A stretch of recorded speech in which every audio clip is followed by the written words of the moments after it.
Hello po, magandang araw. Bali, recap lang po tayo dito sa unit na natapos na po namin. So, ipakita ko lang po yung bago po kami nag-start. So, ito po mga kahoy na to is sinalo po namin sa project namin sa phase 3.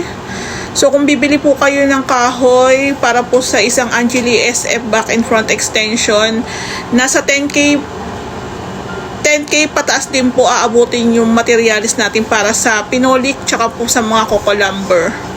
Ayan po. So, bali ito po is pinasalo ko lang po kay client ko ng 4K. Ayun, si Ray po ang nagpresyo. So, mapapansin nyo rin yung pinaka-unit nila, ma'am. Bali, ang paggawa po nila dito is back and front extension. Kasama rin po yung bathroom. So, bathroom renovation po tayo dito. Pati po yung stairs. Ayan. So, lalagyan po natin siya ng tiles. Meron na po siyang cover. Meron na rin po tiles dito sa living area, pero gusto po ni ma'am ipabago. Ayan. So, yung iba, natuklap na po namin. Natanggal na. So, bali, ito nga po pala sila ma'am is nakatira na sila dito. Pero, yun nga po, nagbakasyon po sila sa probinsya para makakilos po kami ng maayos. So, mahirap pong gumawa pag may nakatira na, pero nakiusap po kasi sila ma'am sa amin. So, yun, okay naman. So, ito na po yung preparation namin para sa mga materyales. Para po sa bathroom tsaka sa hagdan. Ayan po. So, ito na po yung naging start namin. Ito po yung journey namin sa back and front extension ni ma'am na finish. Kasama po yung bathroom tsaka po yung staircase. So, sa unang araw, sa unang linggo, nakapaghukay na rin po kami dyan. So, yung hukay natin, yung pinakalalim, nakabase po yan sa ating plan. Yung dami ng poste, nakabase din po yan sa plan since meron po itong permit. So, hindi po tayo pwedeng gumawa ng extension na wala po tayong permit, tsaka sticker po ni Lubina. So, bigyan ko lang po kayo ng ideas sa palakad po ng permit, tsaka kasama na po yung construction ban is aabot din po siya ng 40,000. Ayan po. So, may mga other piece pa. So, hindi ko lang po alam kung ano yun. Kasi meron po akong pinaka-contact o naglalakad po ng aming pinaka-permits. Ayan. So, ito po, dito po sa Lumina, wall to wall po talaga dito. Wall ni kapitbahay. Sagad po yung ating wall. So, kailangan lang po natin konting sinsilin para makapaglatag po tayo ng maayos ng ating mga CHB. Ayan po. Sa amin, inuuna po muna namin yung pahukay bago po kami mag-order ng mga materyales para sa extension. Para po hindi magsama-sama yung lupa sa buhangin at graba. So, ayan, nakapaghukay na po tayo para po sa ating mga paglalagyan ng poste. Ayan po. So, huwag po tayong magtaka kung makita po nating wall to wall. Kasi ganito po talaga ang gawa dito sa Lumina. Ayan. So, ito po yung katalikuran ni Ma'am Flor. Nagawa rin po namin. So, ito po is hinabulan din po namin siya ng waterproofing. Ayan po. So, kung mapapansin nyo, ganito po yung itsura ng kanilang pinaka-extension. Kasi nga po is nakatira na po sila dito. Ayan. So, malawak din po yan. Angeli SF 54 square meter po pala ito, ha. So, nilabas po muna natin yung ating mga kahoy na gagamitin doon. Then, yung mga lupa nga po palang nahuhukay namin dito is pinapahakot ko rin po. Yung mga lupa po na nahuhukay po namin, may bayad din po yung paghakot. 800 po ang isang L. Ayan po. So, marami sila mang basura dito. Ayan. So, ipapatapon din po yan sa amin. So, again, sa back and front extension, hindi po talaga biro ang gastos. Siguro po, aabot din po talaga yan ng 150,000. Sa roofing pa lang dito sa harap, kulang-kulang 15,000 na eh. So, ayun. Bawal po kasi ang long span sa harap. Kaya, sa PVC roof pa lang is mahal na. So, ito na po yung ating ibang materyales. Ayan po. So, nire-ready na rin po nila yan para kinabukasan pwede na po silang mag-fabricate para po sa ating mga poste. So, malaking bagay din talaga na maluwag pa yung gagalawan kasi syempre kung halos lahat may katabi ka na, kaharap mo wala nang bakante, mahirap po talagang kumilos. Lalo na ito, may nakatira na. So, after po ng mga ilang days, ayan na po, nakapag-boost na kami ng slab. Nalagyan na rin po namin ng roofing dito sa harap. So, bali, ito is, nilagyan din po namin siya ng hardiplex na ceiling. Ayan. So, bali, ito sinusukatan na ni Ray para po sa metal spandrel. Kasi gusto rin po ni Sir ng metal spandrel. So, nakapwesto na rin po yung ating para sa poste. 3 poste po yan. Then, naka-flooring na rin po tayo dito sa harapan. So, mabilis na lang po yung ating recap. Ayan, ito na lang po kasi natira sa aking mga videos na nakasave. So, masusundan nyo po kung paano yung pinaka-renovation. Ayan. So, yun nga po pala, yung kitchen cabinets nga po pala namin dito is hindi na po namin tinuloy gawa ng marami po kasi kaming projects na nauna. So, maghihintay pa po sila, ma'am. So, dito nga po pala sa may harapan, naglagay din po kami ng inside gutter. Ayan. Para po mas magandang tingnan kaysa nakalabas yung ating gutter. Tapos, meron na rin po tayong harang dito na polycarbonate. Ayan po. So, nag-aabang po tayo ng wirings once na may plastering na. Ayan, pero bago tayo mag-flooring, syempre nakaabang na rin yung mga tubo natin para sa tubig, para rin po sa mga drainage. Ayan. So, sinusukatan na lang po ni Ray. So, dito po sa loob, nakakasa na po yung ating mga metal parings para po sa ating mga ceiling. Ayan, andito na rin po yung mga tiles na order na rin po namin, mga materyales. Ayan, so before kami mag-tiles, kisame po muna. Ayan. So, naglagay po tayo ng maraming metal parings dyan, lalo na po dun sa lalagyan ng ating center light. Ayan. Para po kapit na kapit po talaga. So, gagamit din po tayo ng PVC panels dito na sila ma'am at saka si sir ang pumili. So, buong baba po is naka-PVC panels. Ayan. Depende pa rin po sa nagpapagawa pero mas prepared ko po talaga ang PVC panels. Ayan, so naglagay din po tayo dito ng metal parings para sa center light po. Ayun. So, ganito po yung pinaka-setup nila. Ayan, open lahat. So, wala nang bar counter dito. Open na po talaga siya lahat. Then, ang suggest din po namin dito, wall tiles. Ayan. I-wall tiles po natin yung pinaka-kitchen ni ma'am. Ayan. So, ito po yung kanilang lababo. Ayan, nasukatan na po namin yung para sa kalan, tsaka po para sa lababo. Ayan, nakaabang na po yan. So, bali nga po pala, yung mga tiles, dito naka-ready na pati itong sink. Dual tab sink, ayan po. So, yung ibang accessories po, sila client po ang nag-provide. So, yun, pwede naman po yun. So, pati rin po sa ilalim ng hagdan, mag-wall tiles din po tayo dyan.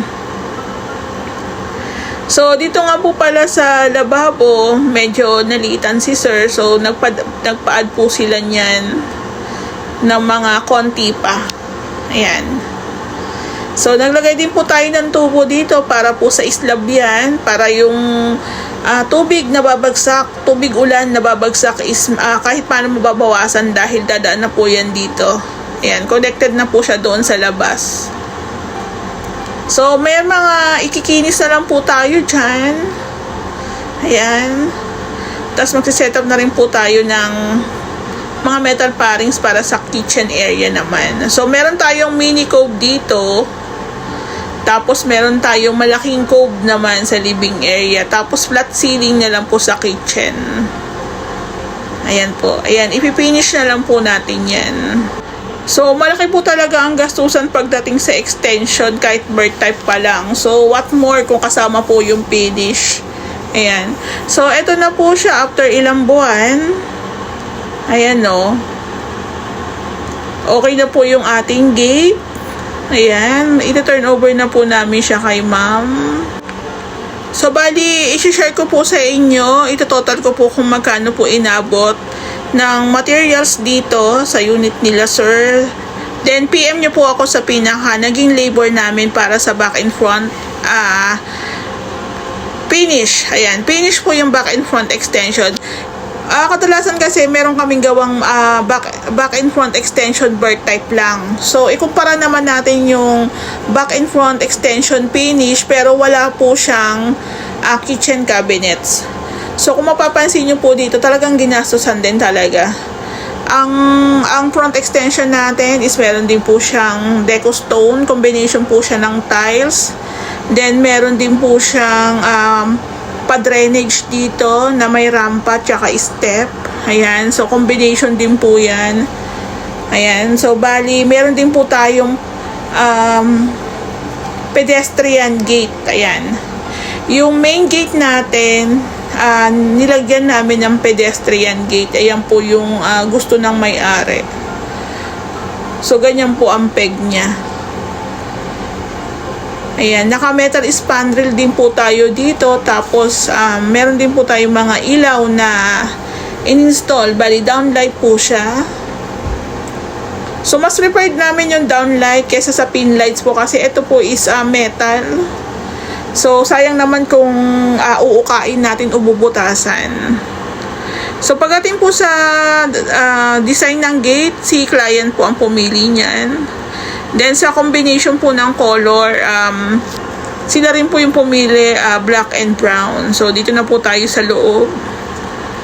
So, ito po yung kanilang pinaka-extension, back extension. Ito po yung kitchen area.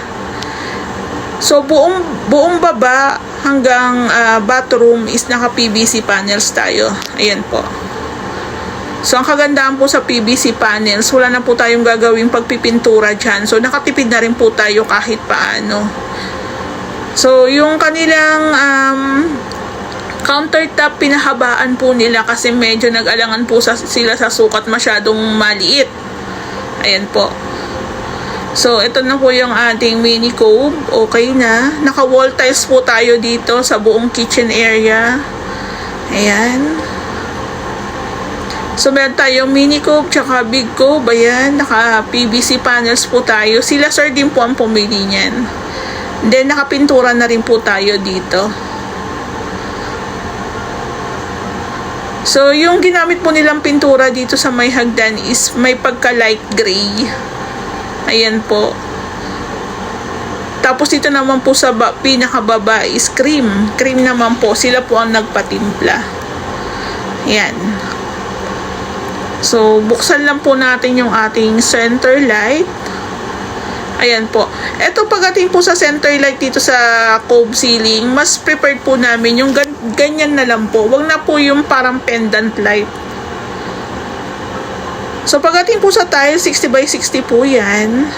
Na sila client team po ang pumili. Pagdating po sa tiles. Yung ilalim ng hagdan, naka-tiles din po yan. Meron tayong gagawin dito na storage cabinet. Ayan, abangan nyo rin po yan. So, yung ating bathroom, okay na rin po yan. So, ang ganda rin po, napakasimple lang ng pintura pero ang lakas ng dating. Ayan po.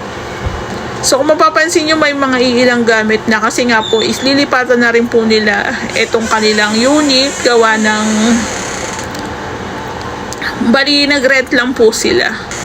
So, bali, meron na lang po tayong mga iilan na mga switch na hindi pa po na ipipix. Meron din po tayong mga hindi pa na i-install na alulod. Pero sa mga susunod na araw, ilalagay na rin po natin yan. Ayan po. So, ganto-ganto lang pero ang laki na rin po talaga ng inabot. I-share ko po yun sa inyo para may ideas din po kayo. Pero kung ako po ang tatanungin, mas maganda pong ipagawa niyo siya ng buo kasi mahirap po talagang gumawa pag may nakatira na. Ayan. So, kinailangan nga po nilang mangupahan muna para hindi rin po kami maabala. Kasi yun din talaga ang sinabi ko sa may-ari na mamahihirapan po kami kung may nakatira dito. Kasi syempre, maaabala namin kayo, maaabala nyo rin kami. So kami po talaga sa rehouse makeover, hindi po kami basta-basta talaga rin nag-a-accept, lalo na pag may nakatira na. Para kasi po real talk lang po ito, iba-iba po tayo na opinion. Parang masarap po kasing gumawa na walang nakatingin. Parang ganon. Lalo na kami po, 4 years na kami, alam na po namin yung ginagawa namin. So natatanong naman po kami kay client kung anong mga dapat at gusto nilang mangyari sa pinaka-renovation namin. So suggestion lang, instruction lang, pero pagdating po sa execution, kami na po ang bahala doon. Kaya nga po tayo kumuha ng contractor, di ba? So ayan, pagdating din po sa mga accessories, si Ray po talagang in charge dyan. Siya po ang nag-i-install. Ito pong mga ilaw nila, ma'am, yung mga center light, sila po ang bumili niyan. Pero yung strip light, tsaka pin lights, ako na lang po yung bumili. Ayan. So, ito nga po pala, since hindi na po namin sinama yung kitchen cabinets dito, kasi nga po, medyo marami po kaming projects. So, dahil gusto na rin nilang lumipat, matatagalan. Ito po yung kanilang cover sa center light. Ayan, pakita ko lang po. Sila ma'am din po ang bumili niyan. Ayan, ang ganda rin po. So, balik po tayo sa usapang kitchen cabinets. So, ayun nga po, bali sinoli na lang po namin yung the rest ng labor para po sa kitchen cabinet. So, sinuggest po namin kay ma'am, kay sir na magpa-install na lang po sila ng aluminum cabinets. Mas mura. Mas makakamura po sila. Then, hindi rin po sila maaabala gawa ng matrabaho po talaga ang woodworks. Ayan. So, ito po yung PVC panels natin. Ito yung ating cove ceiling. Ayan. Tricolor po yung ating mga ilaw dyan na ginamit. So, ayan po. Itong pinaka-renovation namin, napapansin nyo, halos pa ulit-ulit. Actually, kasi syempre, pag nakikita nila, parang gusto rin nila na meron silang ganito. So, kung may ganito rin kayong unit, depende po sa inyo kung paano yung magiging setup. Ayan. Pwede kayong makapulot ng mga ideas sa mga gawa namin. Pwede nyo pong ibahin yung setup ng ceiling, ng pwesto ng kitchen, ganun po. So, ang tatandaan lang po natin pag nagpagawa ng unit, syempre yung mga abang po para sa wirings, yung abang po ng mga ilaw, mga switch, mga outlets, ayan. So, madali lang po sundan yung renovation. So, ang lawak din po talaga niya pag nagawa siya ng maayos. Ang linis. Malinis siya. So, kung kakayanin pa ng budget, gusto sana ng may-ari is magkaroon din ng TV console dito sa ilalim ng hagdan. Kaso, medyo malaki po talaga ang gastos, lalo na talagang nagtataas po talaga yung mga materialis pang extension. Kaya kung ako sa inyo, may ganito kayong unit dito sa Lumina o sa ibang lugar, unahin nyo po yung extension. Bukod po sa hindi nyo naaabutan yung pagtaas ng mga materialis linggo-linggo. Ayan. So, unahin nyo na rin po ang pinaka-extension. At the same time, yung safety rin po ng property nyo. Yung property line nyo is safe na. 'Di ba? Kumbaga nasarhan nyo na. Ayan, malaki rin po kasi talagang tingnan once na na-extend na po natin yung ating pinaka-extension. Ayan, malapit na po si Ray mag-install ng center light dito sa mini cove. Ayan. So, mapapansin nyo sa gawa namin, lagi pong mini cove ceiling. So, sabi ko nga sa inyo, pag nag-drop ceiling tayo, mas lalong bababa yung ating kisame. Kaya lagi po tayong naka-cove. Ayan, tricolor po siya. Ayan na, diba? Okay na. So, ayun nga po pala, kahit nagkaroon tayo ng demolition dyan, meron po tayong mga columns na dinagdag, kaya nothing to worries. Ayan, meron tayong mga beam na nilagay dyan. So, sa katagalan ng renovation, nagkakaroon na rin tayo ng maraming ideas. Ayan po. So, ang ganda na, diba? Aluminum cabinets na lang ang kulang dyan. So, sila ma'am na lang po ang bahalang magpasukat, magpa-install. Ayan. Pero yun nga po, actually, ang gusto talaga ng may-ari dyan, woods cabinets talaga eh. Kaso, yun nga. So, dito naman po sa bathroom, ayan. So, yung mga kulang na mga accessories, ini-install na rin po siya ni Ray. Yung ating towel rack. So, yung bathroom natin is meron din siyang PVC panels na white and nakakornisa rin po siya. Tapos 30 by 60 po ang ginamit nating tiles dito. Tapos meron din tayong pinaka-accent. Ito naman po yung built-in stove nila ma'am. Ayan, sila rin po yung bumili nito. Hyundai po yung kanyang brand. Ayan, 2 burner po siya. So kung built-in po yung stove nyo, kailangan before po kami magawa ng counter slab, dapat meron na po tayong kalan para maabangan po namin ang pinakasukat. So ayan, built-in po siya. So mas okay nga po to kasi hindi na siya gagalaw-galaw, diba? Pero kailangan po nating lagyan din ng silicone katulad po nito sa ating lababo. Ayan, lalagyan po natin ng silicone yung mga gilid-gilid para po pag nagluto tayo, yung mga talsik ng tubig o ng oil is hindi po papasok sa loob. Ayan po. So, ipipix pa to ni Ray. Ayan po, hanggang dito po lalagyan din po natin siya para hindi maggalaw-galaw. Ayan. Hanapin nyo na lang po yung brand Hyundai. So, isa rin nga po pala sa main concern pag nagpapa-renovate po tayo ng unit is palitan na po natin yung mga lock set natin. Katulad po nito kina ma'am. So, yung dati pa po nila is yung kay Lumina, tapos double lock lang din yata yung binago nila. Ngayon, set na po ito. So, kung anong susi po dun sa doorknob, yun din po yung susi dito sa may double lock. Ayan po. So, bago. Ayan. So, halos lahat naman po ng mga accessories talagang ini-install ni Ray. Ayan, package na, kumbaga. Ayan, meron pa tayo ditong lock sa baba, oh. Ayan po. So, napaka-importante po niyan yung ating pinaka-locks. Kaya, wag po natin kaligtaan. Ayan po. Then, yung ating main door, niretouch din po namin yan.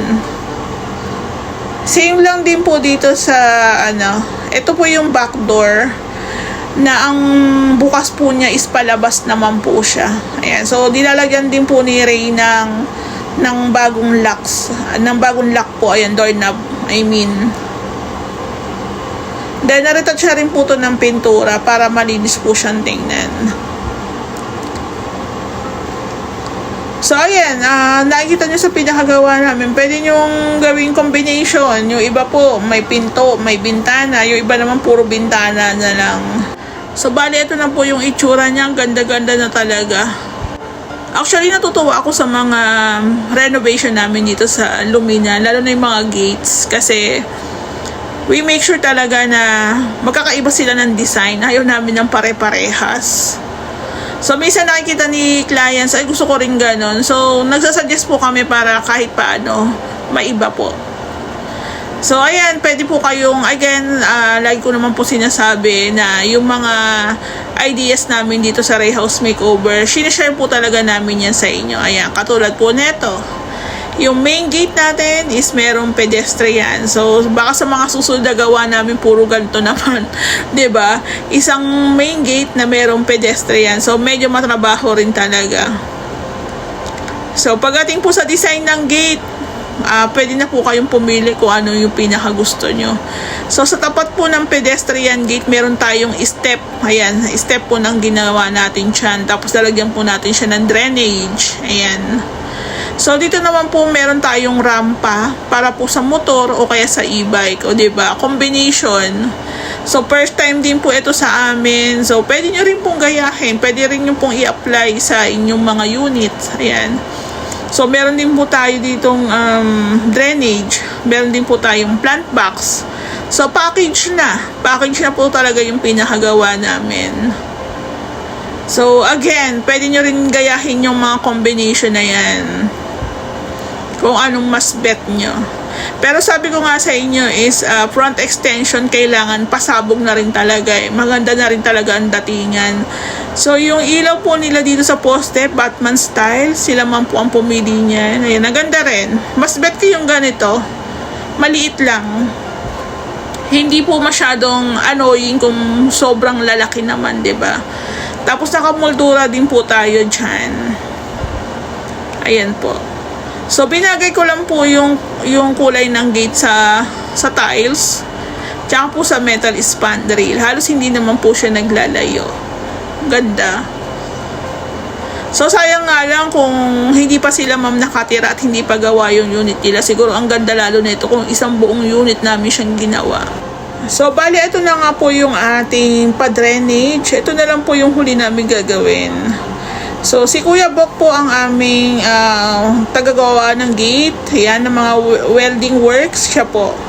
So, ito po yung sasabi ko sa inyong tatak ng Ray House Makeover, yung ating pa-drainage.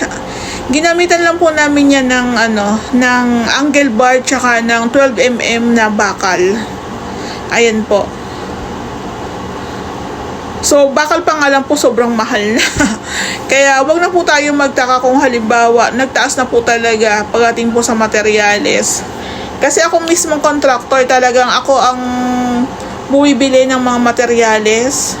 Napansin ko po talaga sobrang laki po talaga ng tinaas ng materyales ngayon. So, meron din po palang additional si ma'am dito na sampayan. Ayan, folding po yan. So, pang second na rin po namin gawa to na paggawa po ng folding na sampayan. So, pwede nyo rin pong gayahin, syempre. Ayan, nasa side lang po yung ating folding. Pwede po natin yan itupi para hindi po masira yung looks ng ating metal spandrel. Ayan.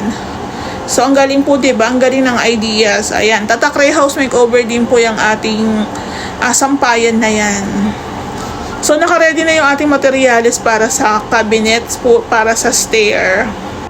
Natutuwa po ako kasi kada clients namin, may kanya-kanya silang sariling setup, sariling design. Kaya abangan nyo po kung sino po ang susunod nating Angelique SF po ulit. Ayan. So, meron tayong mga nakalinya na Angelique Tan House Inner Unit. Ayan po. So, abangan nyo po yan. So, again, sasabihin ko po kung magkano inabot yung ating materialis dito. Then, i-PM nyo po ako sa FB page po namin na Ray House Makeover. So, bali po yung itsura niya. 12mm po yung ginamit namin para mas matibay. Pwedeng pansasakyan po yan. So, kayang-kaya po yung pinakabigat. Tapos, angle bar, syempre. So, again, pwede nyo pong gayahin. Meron nag-PM sa akin, ma'am, saan nyo po binili yung drainage nyo? Ay, isagot ko po sa kanya, ay, ma'am, hindi po namin siya binibili. Ayun, ginagawa po namin siya. So, ganyan lang po. Pati rin po yung sa pedestrian, lalagyan din po natin yan. So, hindi ko na nga lang po masyado itong mabibidyohan o mabablog. Gawa ng nakalipat na po kasi yung may-ari. So, ayun, nakapansin nyo may mga halaman na rin po siya. So, ito na lang po yung pasilip natin dito. Then, ilalagay po natin sa dulo ng vlog yung ating material cost. Then, i-PM nyo po ako sa pinaka-labor cost namin dito. Ayan po. So, pasensya na po kasi nag-voice over na lang po tayo gawa ng inipon na lang po natin yung mga nakalap natin na videos dito. So, bali, maraming salamat po sa pagsuporta sa aming YouTube channel. Ayan. Kung hindi pa po kayo nakasubscribe, subscribe na po kayo and follow din po yung aming FB page. Thank you po.